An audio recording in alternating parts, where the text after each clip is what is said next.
Hello, bonjour. Hello, bonjour à toi. Bah écoute, c'était pour faire un petit débrief de ce que c'est mon premier mois. C'est mon premier mois en Corée du Sud officiellement après un emménagement. Donc c'est fini la période où on teste pour les vacances, pour une durée qui s'allonge au fur et à mesure. Là, ça y est, emménagement définitif fait depuis un mois. Il s'est passé beaucoup de choses. J'ai eu le temps de me faire virer de mon travail local, à savoir que j'étais venu en Corée, moi je suis consultant Salesforce indépendant, j'étais venu avec une mission, dire que je travaillais via un cabinet de conseil pour un client local ici à Séoul. Au bout de 2 semaines, ils me disent que voilà, c'est fini. Au final, il y a eu une mésentente avec les besoins entre le cabinet de conseil et le, euh, et le client. Donc, en tant que freelance, voilà, tu peux partir très vite. Donc voilà, au bout de 2 semaines, pas le temps de faire grand chose, même pas le temps de prouver quoi que ce soit. Au final, c'est juste non, ça va pas le faire. Donc j'ai eu 2 semaines de travail vraiment effectif, 2 semaines de préavis, et me voilà donc sans contrat local en Corée, alors que marche arrière impossible, étant donné que l'appartement en France il est vidé.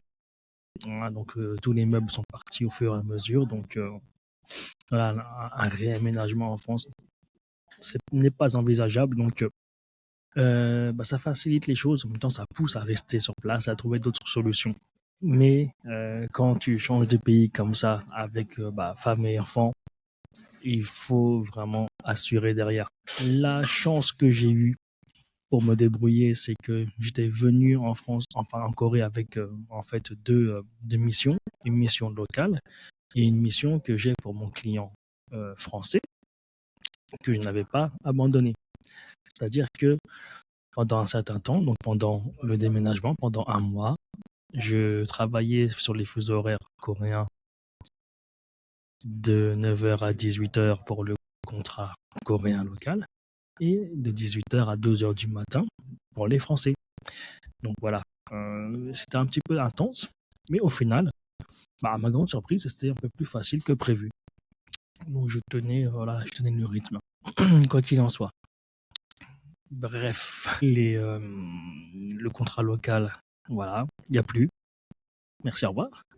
Et le contrat que j'ai avec les Français continue. Donc, c'est-à-dire que heureusement, j'ai quand même une source de revenus qui va nous permettre d'anticiper les choses et de voir, de s'installer quand même plus sereinement que si je n'avais plus rien du tout. Donc voilà, ça c'est cool. Moi qui voulais aussi présenter un peu le monde du travail local, vraiment coréen, pour potentiellement aider les personnes qui débarquent, eh ben, ça va être un peu repoussé. Ça va être un peu repoussé, hein, étant donné que moi-même, je ne suis plus en poste. Par contre, ce qui va être intéressant de voir, c'est est-ce que déjà je vais faire moi-même la démarche d'essayer de trouver un client local. Ça, j'avoue que je ne le sais pas encore. Honnêtement, avec la vie de famille à gérer le jour et le travail la nuit, voilà, comment est-ce qu'on va anticiper les choses, qu'est-ce que je vais faire sur le long terme, ça c'est un vrai questionnement. Est-ce que je vais continuer de trouver des contrats en full remote pour travailler pour des clients européens, français depuis la Corée, ou alors je vais plutôt essayer de trouver des contrats locaux avec des acteurs locaux. Ce qui est un peu plus compliqué, hein, étant donné que dans l'écosystème, voilà, l'écosystème Salesforce en Corée n'est pas forcément très développé. Alors, il pousse fort depuis quelques années, voilà, vraiment très peu, même moins que 5 ans. Mais contrairement aux autres pays en Asie, notamment Indonésie ou Japon, on ne trouve pas forcément de mission, de job dans Salesforce. Sinon, pour ceux qui sont intéressés, donc pour les emménagements en Corée, comment ça se passe avec les familles, dans quelques semaines, on va prendre possession de notre vrai appartement. C'est-à-dire que là, on est dans un Airbnb, donc meublé, tout compris, pour attendre que notre vrai appartement soit disponible. Et donc, on va vivre ça ensemble. Ça, par contre, on va vivre ça ensemble. C'est pas prêt le plan ne va pas capoter comme la mission. Bon, ça avance de jour en jour, le dossier avance de jour en jour, donc c'est plutôt pas mal. On est sur des euh, très bonnes rails, hein, très bonnes pistes. Petit topo sur le système de location en Corée pour les appartements. Alors, si vous connaissez le marché immobilier à Paris, donc qui est très tendu, disons-le, c'est, contrairement au marché immobilier séoulite, bah, le marché français est très détendu, très relax. Ah, il n'y a rien à voir. C'est un niveau vraiment 1000 fois supérieur, 1000 fois plus stressant à Séoul qu'à Paris. Et ça se sent dans les prix. Alors, ça se sent dans les prix. Donc, par exemple, là, l'appartement qu'on va avoir, le loyer, en transparence, voilà, vous prenez des notes, le loyer est à 600 euros. Parfait, pour un 80 mètres carrés. Parfait. De combien est la caution? Je vous laisse réfléchir. La caution s'élève à 200 000 euros. Ah, 200 000 euros. Non, j'ai pas bugué. Hein. J'ai pas fait une faute dans la conversion des devises. Et apparemment, ce qu'on me dit, c'est que c'est pas cher. On dit que c'est pas cher. Alors ici, il faut savoir qu'il y a un système aussi assez spécifique. C'est que on a un couple caution-loyer. Ok, donc dans les annonces, par exemple, tu vas avoir un loyer à 600 euros, mais avoir une caution à 200 000 euros. Il faut savoir que tu as le choix, à partir de cette base, de mettre plus en caution, ce qui aura pour effet de diminuer ton loyer. Donc tu peux très bien mettre, allez, disons, si tu veux, tu mets 1 million d'euros en caution pour avoir un loyer à zéro. Et il y en a beaucoup qui font ça, en fait. D'accord? Il y en a beaucoup qui mettent beaucoup d'argent d'un coup en tant que caution pour vivre tranquille, sans dépenses mensuelles pour le loyer. Alors voilà, c'est une philosophie. C'est une autre manière de faire. Et ça vous donne une idée quand même du prix des apparts. Parce que si on est capable de mettre des cautions à 200 000, imaginez le prix de l'appart. Donc voilà, le marché immobilier est assez spécifique. C'est comme ça que ça marche. Bon, mis à part ça, j'ai eu le temps en un mois de tomber 2-3 fois malade. C'est pareil, les enfants pareil. On suspecte quand même qu'il y a quelque chose au niveau de l'air, de la pollution. Il faut savoir que, pour ceux qui ne sont jamais venus, la météo ici est sans pitié. Sans pitié, elle veut ta mort. La météo coréenne veut ta mort.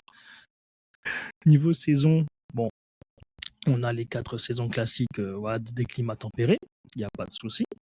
Sauf qu'ils sont pas trop tempérés. On va dire ça comme ça, très ardu. On va dire, c'est dans l'exagération tout le temps, tout le temps. En hiver, il fait très froid. Là, on a eu du moins 30 l'année dernière à Séoul. Pas tout le temps, bien sûr. Mais on a eu du moins 30. Et en été, laisse tomber, il fait chaud, il fait très chaud et humide en même temps.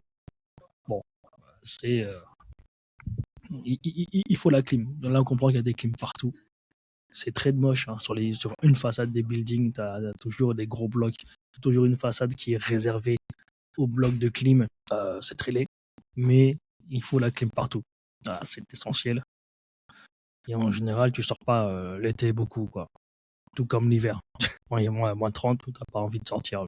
Pour ta survie. Ta survie ne veut pas sortir. Donc, voilà. Et par contre, voilà, les climats d'entre-deux, disons, qui sont supposément être doux. C'est doux, certes, mais il y a toujours une connerie. Donc, par exemple, là, le printemps, c'est la saison des décès par allergie. Je dis ça. Bon, alors ça, je connais pas les chiffres exacts, Mais vous vous doutez bien, avec toutes les douches de pétales de cerisier là, qui libèrent 20 tonnes de pollen à l'heure, laisse tomber, laisse tomber. C'est beau, mais c'est le royaume des pour les, pour les allergiques, c'est l'enfer. Moi, je suis étonné. Normalement, j'ai le rhume de foin. Ça me l'a pas fait cette année. Ça me l'a pas fait cette année. Donc voilà. Sinon, bah, en parlant du royaume du pollen, on a visité pour les familles vraiment une idée de sortie en famille à Séoul. Il y a un parc, enfin il y a un parc, il y a un zoo, il y a un zoo en plein Séoul qui est gratuit, qui est assez très grand hein, pour le prix. Et on y a passé vraiment toute la journée dedans. Et on a, bon, tout, en termes de faune, on a vraiment tout ce qui est, tout ce qu'on attend d'un zoo, hein, assez classique, avec quelque chose d'un peu aussi exotique, hein, des kangourous par-ci par-là. Bon, pas de girafe, pas de rhinocéros, pas de ce genre de choses. Mais c'est vrai étonnant de voir vraiment en plein cœur de la ville un zoo comme ça, gratuit, et qui est immense. En fait, donc il y a la partie où il y a une partie avec les animaux qui est assez concentrée, et on a quasiment le double de la superficie qui est dédiée juste à la balade, avec des espaces verts, il y a des espaces de jeux pour les enfants. Et on y était un dimanche. On y a été un dimanche et ça va. Question de densité, ça va.